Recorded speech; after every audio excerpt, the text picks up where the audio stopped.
சென்னைக்கு வரதுக்காக மீசையை குறைச்சிட்டேன் சார். Personality development. ஆமா, சிட்டிக்கு நீ வந்து எதுவும் டெவலப் பண்ணலையா? ஏன் பண்ணிருக்கேன் சார். என்ன டெவலப் பண்ண? முதல்ல டவுசர் போட மாட்டேன், இப்ப போட்டிருக்கேன். முரா, 2 பேரும் கையில குச்சி வச்சிருக்கீங்க. ஊர்ல ஆடு மேய்ச்சிங்களா? என்னது ஆடு மேய்க்கிறீங்களா? வெட்டி என்ன? இந்த சிலம்பு எடுத்து கொஞ்சம் சிலம்பி விடு.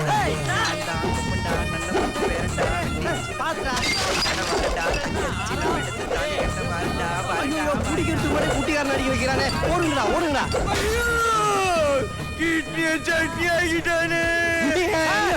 இங்க என்ன சார் ரெஸ்ட் எடுக்கிறீங்க? ஏய், நானடா இங்க ரெஸ்ட் எடுக்க வந்தேன். எதுக்கு சார்? சார் சார்னு சொல்லி கரும்பு சார் மாதிரி தான் நீ தான்டா சொருகி விட்ட. சரக்கு வேணுமா? அது எப்படா உன் சரகு மட்டும் கொட்டாம மத்த எல்லா சரகையும் தட்டி விட்டுருக்க? ஒரு நிமிஷம் சார். இப்பதான் ஃபர்ஸ்ட் ரவுண்ட் அடிக்கிறியா? அப்ப குடிக்காம தான் இந்த சரகு சரகுயா? டேய், என்னடா இது பழைய பல்லவன் பஸ் கீர். இவனே மாப்பா யூஸ் பண்ணிக்க வேண்டியது.